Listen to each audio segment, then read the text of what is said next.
kumunda first to field. Kumunda ndageza ndikuda kunobata basi kuenda ku Cape Town.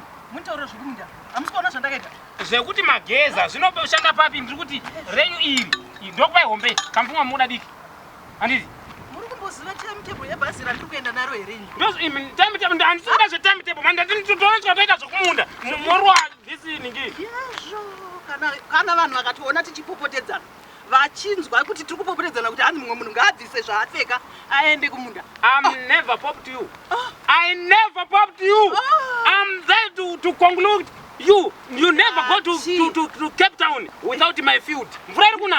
When you come to Cape Town, amugezi mugeza chi kuti mugeze kuenda kubhazi raini rosa richiwa kwa mukadzi wangu aita zvokukwira bhazi kuenda ku Cape Town. Vanhu votaura kuti sabhuku mukadzi wasabhuku vakachongwe mukadzi wavo unomukira kubhazi mukadzi wakachongwe unongomuka wakapinda mu Cape Town nebhegi moreva here imi kuti kwanzi ndichagova Cape Town ndamukura handikohwizve kuti kwai makwira bhazi ndokohwa izvozvo inini handigove Cape Town ini amuzvizive kuti ndinonoda hembe dzamakapfeka idzi dzakabva kupi dzekutanga zvehembe rako totaridza kuti nyembe dziri kusha kugwa nansi you look the sky here ini ndinoteera timetable yebhazi randinoenda naro bhazi ripi ndokwira yellow bus Rimbi bus imukura munda naberomoro chaizvo muindi naberomoro mani aberomoro rokwirwa nevanhu vereshenga muri kuinda imimi nadofrem ndo bhazi ramuinda naro ndikwire dofrem ndinokwira yellow bus Rimbi bus wakachonga muda kuinda nebhazi rikwa Rimbi tozi imimi chaizvo wakachonga unondeiko niwezi handanzwa uko ndikunzwa ngemai vari right havana right yavari mani you confused me mai avari kutaura kuda kuinda nemabhazi emhando repamusoro mama ibhazi ripi ramukuenda naro ndikuda kuenda naRimbi tozi mwana kuinda kupi koyoko unobvunza kuti kuinda kupi wakachongwe rega ndikutsanangurirei Rimbi tozi ibhazi harisi bhazi rekutamba naro rinosumuka nhasi musi wechina iwe you never mangi mai muira shoko iwe muira shoko nyara nawoziwa wakachongwe ndizise you never mangi wakachongwe nyararai kana muchiudzwa nevanoziva timetable yebhazi randikuda ndinonotsa inzwai rinosumuka nhasi musi wechina richienda kuCape Town ngarindi unozvinzwisisa ngarindi vanoenda kunohodha vanoita zvavanoita vanotorwa nemusi weSunday richidzoka kubva kuCape Town iwe mukadzi wangu unoona zvinhu zvakawandisa unaziwa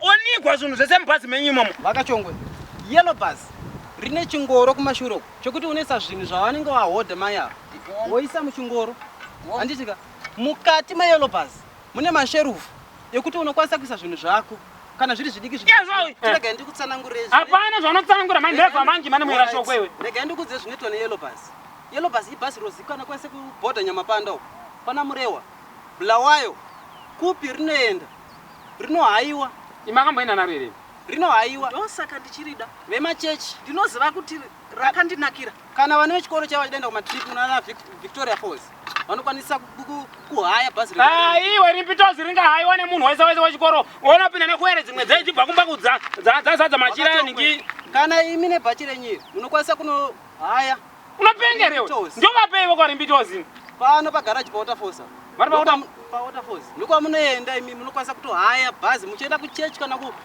kubulawayo sakura kuti patoenda kumaconference paya right vanobvuma here kuti haisira vakasununguka Rimbi tozi ibhazi rakasununguka vakasununguka munopiwa bhazi rokuti munoenda naro kana kuVictoria Falls toti tahaya Rimbi tozi handika rikaenda nesu kuconference rotidzosa pamba here mai munodzoka pamba wakachongwa munodzoka zvakanakisa saka muri kuti vana vechikoro vanobvumidzwa kuhaya Rimbi vemisangano yemachechi vanobvumidzwa kuhaya Rimbi chokwadi isusu maningi magogodera emuno tobvumidzwa kuhaya Rimbi tozi makasununguka saka ndiri kunyatsoona kuti Rimbi tozi Rimbi tozi mubvundusikire kana muri machitaura mani Rimbi tozi ndiko kufamba kuno hungwaru Rimbi tozi famba nehungwaru ndizvozvo baba wakachongwe Rimbi tozi ibhazi riri fast affordable and reliable fast reliable and the affordable Rimbi is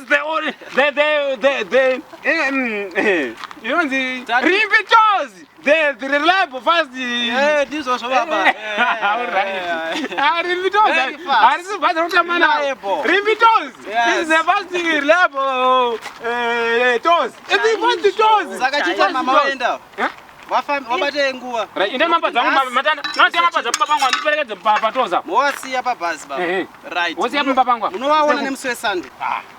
Matanda. Mofamba zvakanaka. Rimbi toes. Ndizvozvo. Rimbi toes. Munowaona nemusi weSunday. Rimbi toes.